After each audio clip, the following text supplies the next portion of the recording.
Nyok, kita nonton Pokarlah. Yo. Nyok. Tamu Empo kali ini merupakan putra terbaik asal Sulawesi yang telah mengabdi di PNM selama 14 tahun. Ini dia Bapak Zulkarnain Nurdin yang merupakan pemimpin PNM cabang Palu. Pincah yang satu ini selalu mengayomi nasabahnya dengan sepenuh hati dan memimpin kantor cabang dengan dedikasi dan usaha terbaiknya. Oleh karena itu, PNM cabang Palu bisa maju pesat dan berkembang semakin sukses. Dalam podcast ini, beliau membagikan sisi lainnya di luar pekerjaan yang jarang diketahui orang. Seperti apa ya kira-kira? Yuk tonton video ini sampai habis ya.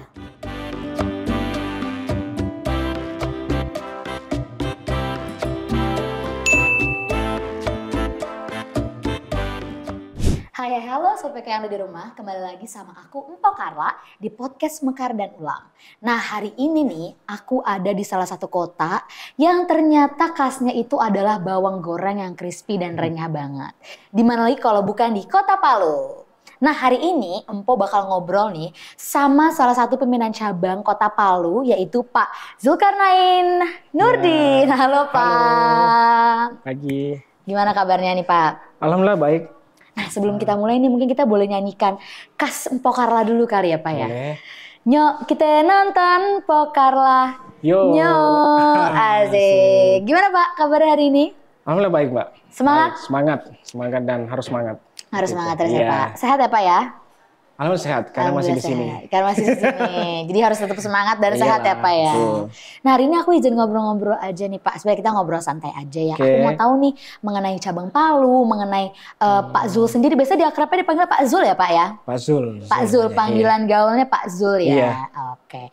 Nah Pak Zul, mungkin sebelum kita mulai, mungkin aku boleh tanya sedikit kali ya Pak. Mm-mm. Soal gimana sih, mungkin teman-teman di rumah mau tahu nih gimana sih proses Bapak menjadi pincah atau karir Bapak tuh awalnya gimana sih? Apakah memang sudah dari dulu di berhubungan dengan perbankan kah? Atau Oke. memang atau gimana tuh Pak?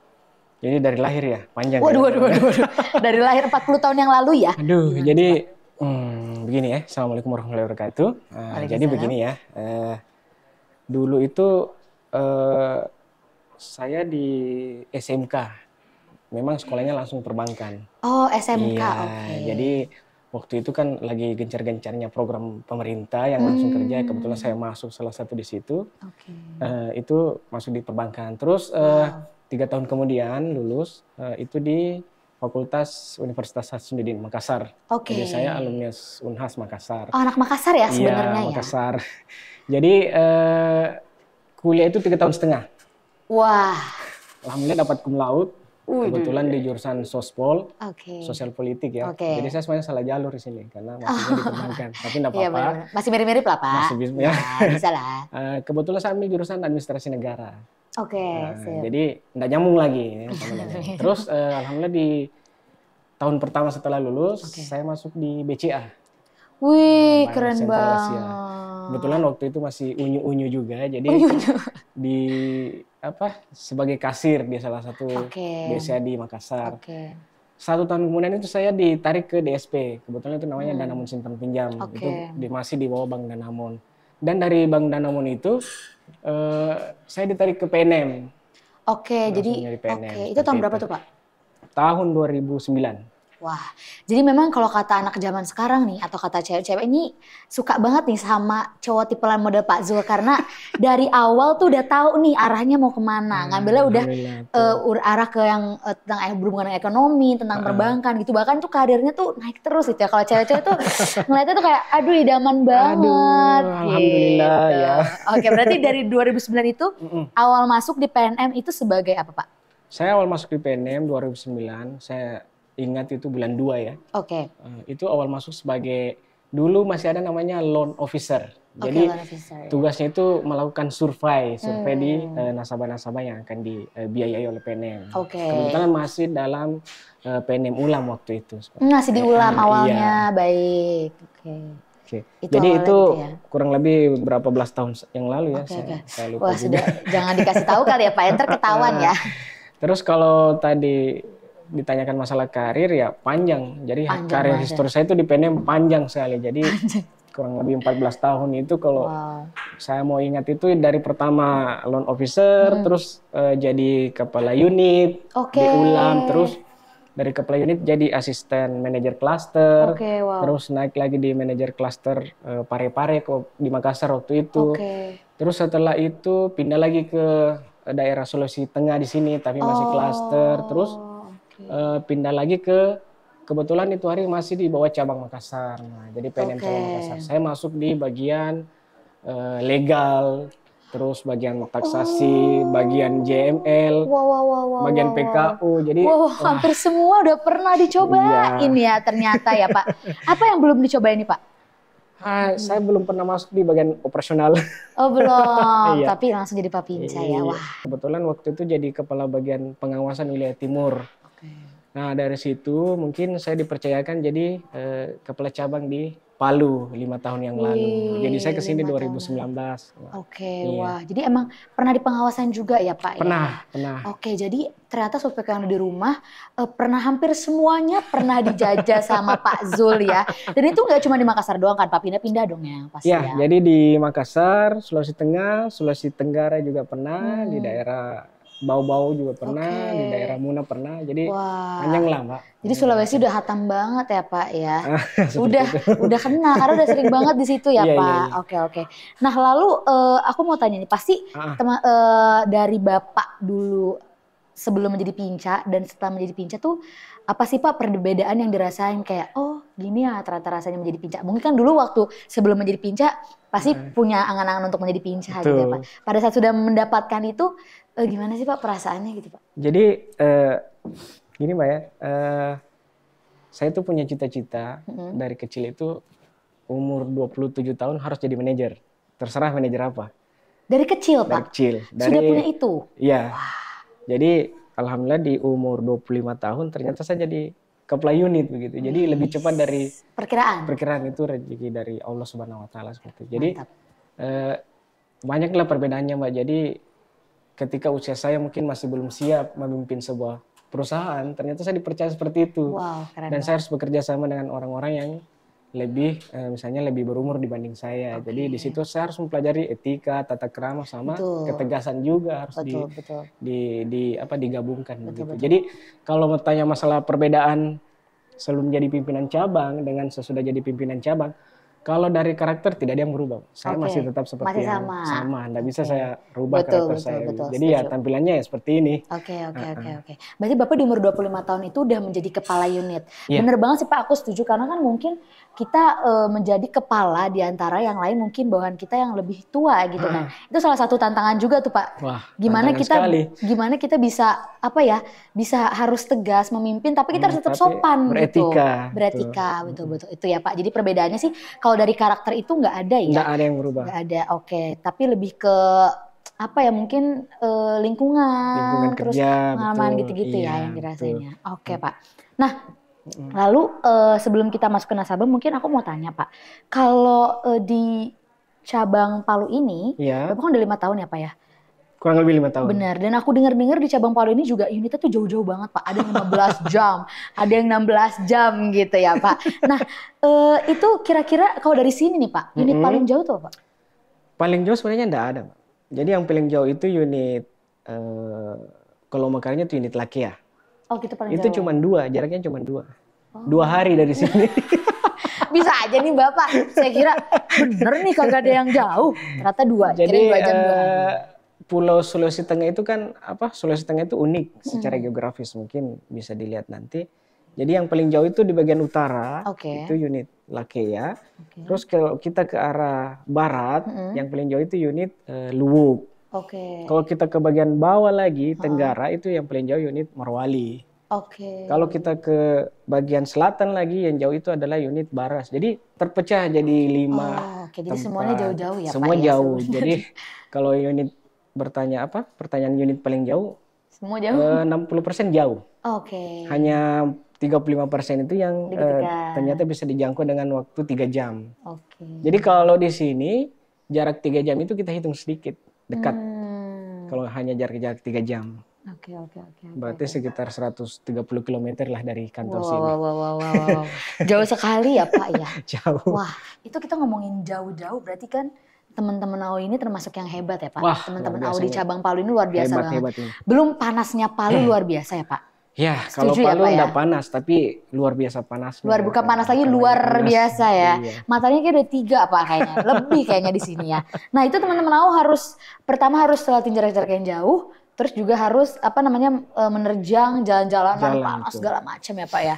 Nah itu kalau total teman-teman AO di cabang Palu itu ada berapa kira-kira?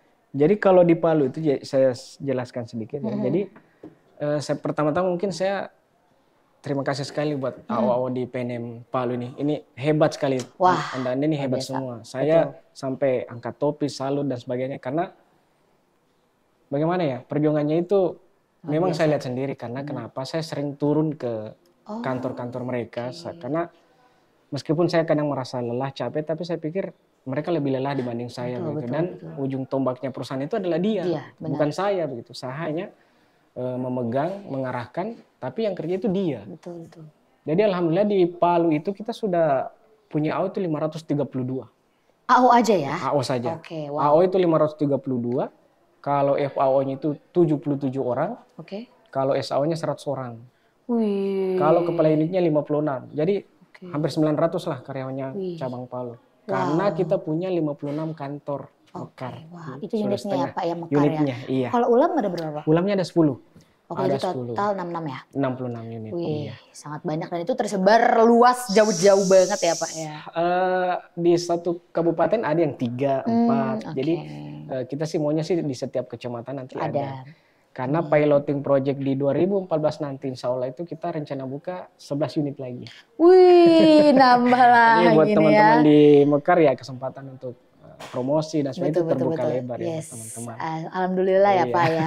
Pak Zul juga tanggung jawabnya semakin besar nih ya Pak ya. Semuanya membesar begitu. Betul, semuanya membesar ya Pak. Nah kalau misalkan kita tadi udah bahas soal AO gitu ya Pak. Dan aku juga kemarin tuh sempat diceritain ada beberapa nasabah memang yang di cabang Palu ini tuh yang unggulan juga Pak. Wah, yang dikelola dengan sangat baik oleh teman-teman cabang Palu ini gitu ya. Mulai dari packagingnya dikelola, terus juga diberikan pelatihan-pelatihan, pemberdayaan gitu ya Pak. Seperti PNM memang visi misinya kan adalah memberdayakan nasabah gitu ya. Dan juga para teman-teman karyawan pastinya. Nah ngomongin soal nasabah nih Pak, kita di depan ini udah ada beberapa. Dari tadi aku salfok sih Pak, sama yang tadi ada pembukaannya bawang goreng. Bawang goreng, ya. Justru aku juga baru tahu sih Pak, oh ternyata tuh Palu kasih bawang goreng ya.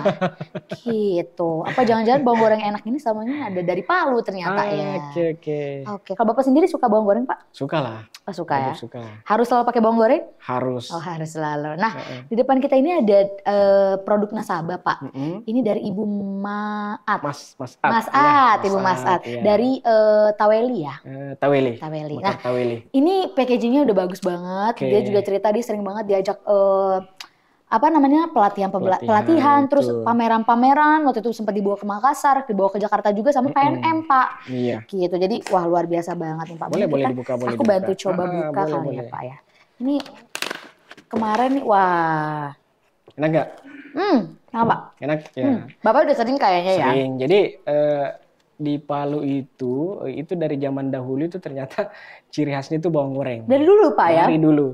Oh gitu. Orang mungkin dari luar Sulawesi Tengah mungkin pikirnya ini adalah bawang yang digoreng selesai. Tapi di sini jenis bawangnya itu berbeda dengan bawang-bawang yang ada di Indonesia dan itu hanya tumbuhnya di sini. Hanya tumbuhnya di situ. Nah, makanya pada saat dilakukan pemanasan atau penggorengan dengan suhu sekian derajat itu maka dia akan renyah gitu. Karena memang tekstur bawangnya itu mendukung untuk menjadi sebuah produk seperti ini. Makanya ini sebenarnya semi bisa dimakan langsung seperti yang Mbak makan, bisa dijadikan topping-topping makanan atau apapun. Jadi buat yang ke Palu ya harus coba dulu ini. Harus coba, ini wajib banget ya kalau ini dari nasabahnya kami itu atas nama Masat, kebetulan dari Mekar Taweli. Ini sudah berapa kali kita undang untuk ke pameran-pameran. Akhirnya packagingnya sudah bisa rapi seperti ini.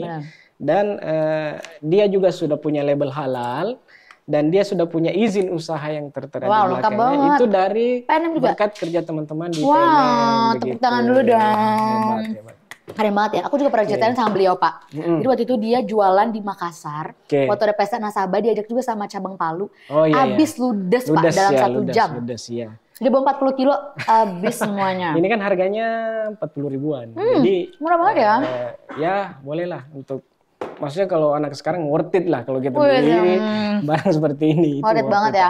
Nah, Sobat PK ada di rumah yang mau nih, langsung aja hubungi nomor di bawah ini, Pak. Nanti kita taruh hubungnya Ibu Masat. Iya. Nah, Pak, mungkin sambil kita bahas-bahas atau nyemil bawang goreng, aku tanya sedikit kali ya soal Bapak nih. Tadi kan kita bahas Palu, dan segala macam. Nah, aku mau tanya soal Bapak. Mungkin sekarang sebelum aku nanya-nanya lagi, tadi kan aku udah nanya-nanya di awal ya, tapi kayaknya belum mengenal banget nih, gitu. Mungkin aku mau tanya beberapa pertanyaan nih, Pak. Boleh.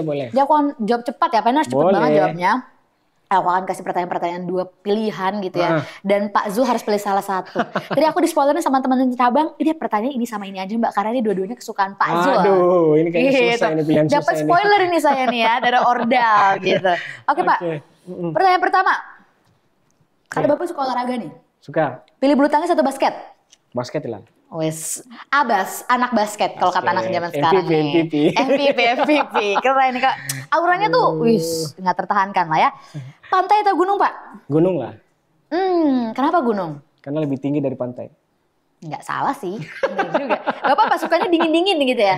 Saya sukanya yang ke atas, bukan mendatar. Kayak karir ya, naik terus. Iya. Asik. Itu kan prinsip hidup juga. Oh, jadi hobi itu kan disalurkan dari prinsip hidup. Oke. Wah gitu ya, jadi hobi pun ada prinsip ada. Terkait dengan prinsip hidup Pak Zul, mantap. Betul. Pilih sendal atau sepatu Pak? Sendal lah. Ternyata sendalan ya. Orangnya sendalan ya ternyata ya. Karena behaviornya kita itu sebenarnya kepintaran itu tidak ada hubungannya dengan tata cara berpakaian. Itu enggak ada hubungannya. Jadi tidak semua orang yang rapi itu pintar, tidak. Kadang juga ya penampilannya kita apa adanya tapi otaknya berisi. Nah itu dia ya, yang pakai sendal contohnya kayak kita ya Pak ya sekarang ya. Pakai sendal otaknya berisi, tapi memang kita juga harus tetap tahu ya. Iya, tahu waktu dan tempatnya. Benar gitu. Nah Pak, terus pilih kaos atau kemeja? Saya sih lebih cenderung pilih kaos.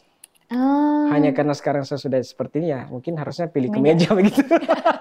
Oh jadi gitu ya, sebenarnya bocahnya kaosan dan sendalan ya, kalau kata anak zaman sekarang gitu ya Pak. Lalu pilih musik atau olahraga? Pilih musik lah. Aku dengar katanya dulu anak band sih gitu ya. Anak band, anak basket lagi. Aduh, keren banget deh.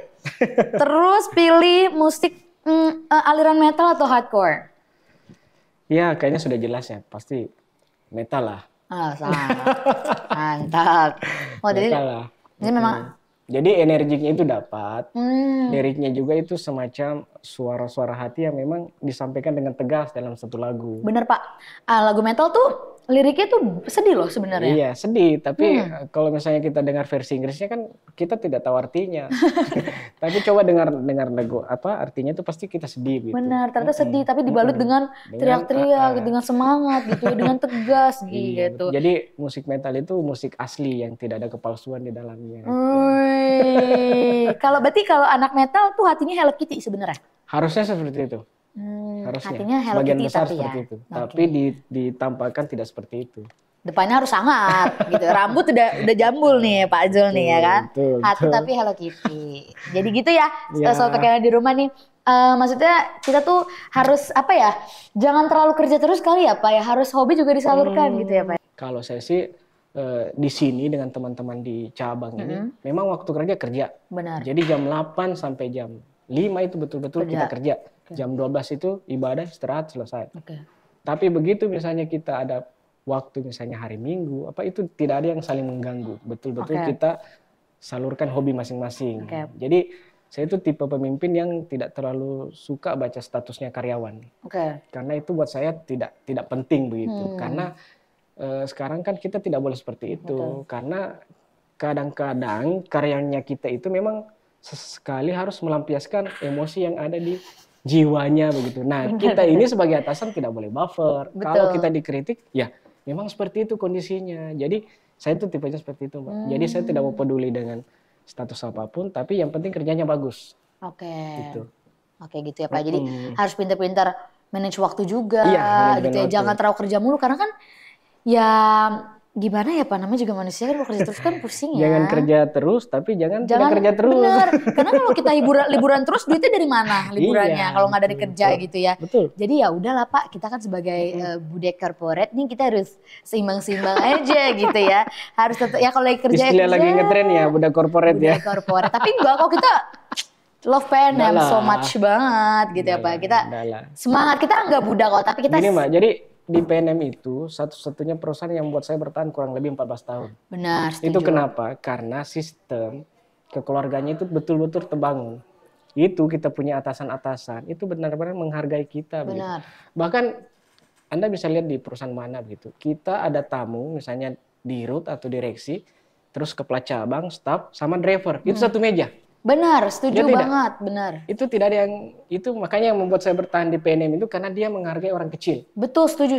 Itu yang membuat saya bertahan di perusahaan ini. Benar. Saya tidak menyampaikan bahwa perusahaan lain tidak seperti itu, tapi begitulah. Saya bertahan karena seperti itu. Kalau masalah target dan kinerja itu semua perusahaan pasti ada gitu. Dan tekanan kerja itu pasti ada. Ada lah dimanapun ya Pak ya. Ada begitu. Mau kemana juga pasti ya. Namanya juga kerja. Ya namanya manusia.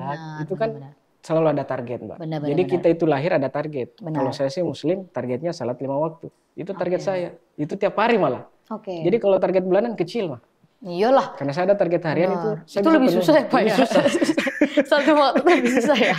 Benar-benar saya setuju ya Pak. Jadi ya kalau kita kerjanya enjoy, orang-orangnya juga enjoy, saling menghargai juga pasti merem lah Pak target mah ya gitu. Iya betul. Oke Pak, tadi kita udah ngobrol banyak banget nih soal cara Bapak memimpin, terus juga pandangan Bapak di PNM seperti apa. Karena aku setuju banget sih Pak, karena banyak banget tuh teman-teman PNM yang ada jenjang karirnya gitu loh. 14 tahun, 15 tahun, bahkan 20 tahun gitu sudah di PNM itu. Karena memang jenjang karirnya bagus. Orang-orangnya saling menghargai gitu ya, saling bekerja sama, gotong royong dan segala macam. Nah Pak, kalau misalkan nih Pak, tadi kita belum ngomongin gitu ya. Kalau misalkan Bapak lagi menghadapi suatu masalah gitu, biasanya apa sih yang Bapak lakukan, Pak? Sebenarnya kalau masalah itu bukan dihadapi, tapi memang kita hidup berbarengan dengan masalah gitu. Benar, jadi kalau dihadapi itu kan sekali-sekali. Betul. Tapi ya namanya kita di dalam sebuah lingkungan dunia kerja itu pasti tiap hari dinamika itu berbeda. Jadi kalau misalnya kita suatu saat dapat kendala atau masalah itu ya, yang pertama kita harus ambil tindakan. Itu yang pertama, karena orang dengan sebagus apapun dia punya pemikiran, sepintar apapun dia, ketika ada masalah tidak mengambil tindakan apa-apa, itu jadi salah begitu. Betul.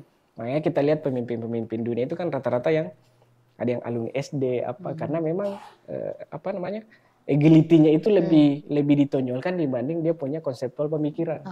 Jadi kalau kita dapat masalah itu yang pertama ya kita ambil tindakan, kita analisa masalahnya, identifikasi masalahnya apa. Dan setelah itu kita ambil solusinya apa. Siapa yang akan menjalankan solusi-solusi itu, siapa timnya, berikan dia target waktu. Setelah target waktu selesai, evaluasi, selesai. Kalau misalnya yang kita lakukan tidak berhasil, kita buat lagi rencana yang lain. Coba lagi terus. Seperti itu, simple sebenarnya. Simpel aja ya Pak? Simpel aja. Kok nggak usah pusing kali kalau ada masalah ya Pak?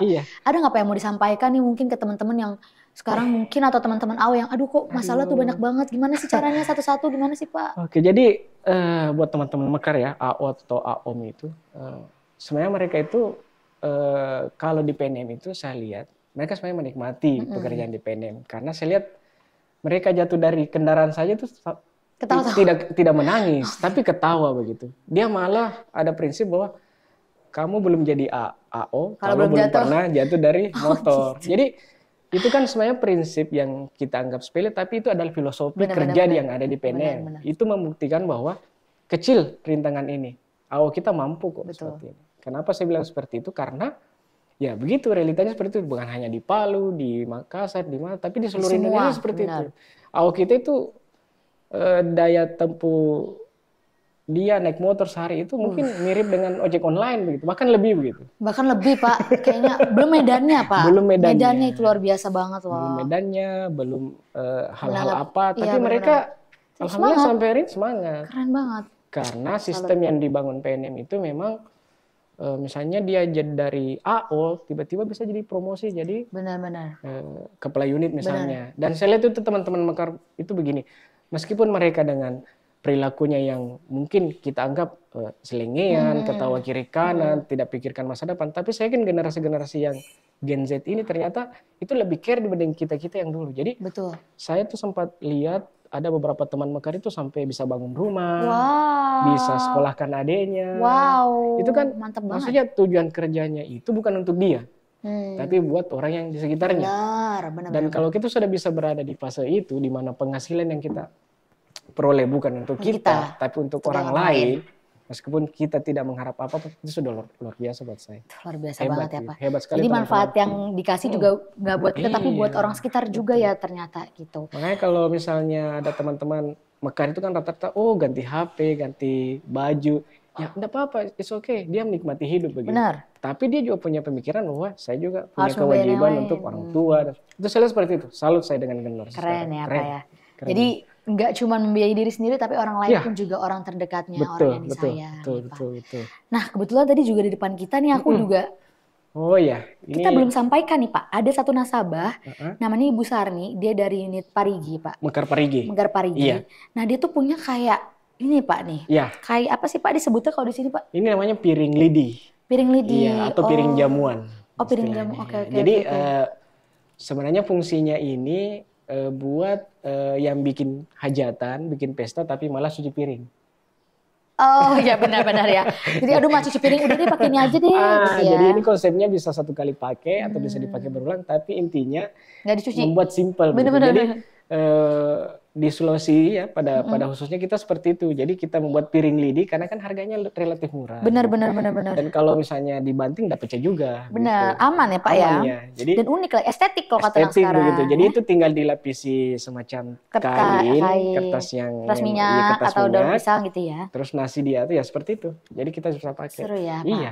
Nah tapi kalau di sini Pak, itu bedanya adalah kalau di Jakarta itu dia bentukannya nggak kayak gini sih Pak, lebih tipis. Nah kalau ini tuh bentukannya bagus, terus kokoh banget Pak, kokoh gitu loh. Ini kayak mau diputar-putar, banting juga kayaknya aman gitu ya. Aman. Apalagi saya tuh selalu menghargai nasabah yang membuat hasil kerajinan seperti ini dengan tangan sendiri, karena nggak gampang Pak. Susah banget nggak sih Pak? Harus kayak berkali-kali, harus nyoba dan nggak semua orang bisa bikin kayak gini. Iya itu ada polanya juga. Bener, nah itu Pak polanya susah gitu ya. Jadi aku sangat menghargai nasabah apapun jualannya gitu ya, kuliner, jasa, karena sama-sama ada tantangannya masing-masing. Dan kita juga menghargai teman-teman AO, semua insan PNM dari ujung sampai ujung, itu luar biasa banget ya Pak ya. Semuanya ada perjuangannya masing-masing. Oke Pak, tadi kita udah ngobrol banyak banget nih Pak soal Pak Zul, soal cabang Palu gitu ya. Ada beberapa kata-kata motivasi juga yang keren-keren banget nih. Kayaknya kalau jadi potongan TikTok langsung FYP nih ya kayaknya ya. Dan ternyata Pak Zul ini juga banyak fakta-fakta yang ternyata anak basket lah, anak musik. Terus ternyata Pak Zul ini salah satu yang anak muda harus tiru gitu ya. Karena jenjang karir tuh terus tahu maunya apa, masa depannya gimana, keren banget ya. Oke, jadi Sobat PK yang ada di rumah, terima kasih banyak sudah menonton podcast kali ini bersama dengan Pak Zul dari Cabang Palu. Terima kasih banyak Pak sudah memberi aku kesempatan untuk ngobrol hari ini. Semoga semua yang nonton hari ini sampai habis bisa termotivasi ya Pak. Amin. Bisa semangat terus sampai seperti Pak Zul atau bahkan bisa lebih di atas Pak Zul. Terima kasih banyak teman-teman semua Sobat PK yang di rumah sudah menonton podcast Pokarla, podcast Mekar dan Ulam. Nyok kita nonton Pokarla nya. Bye bye. Terima kasih.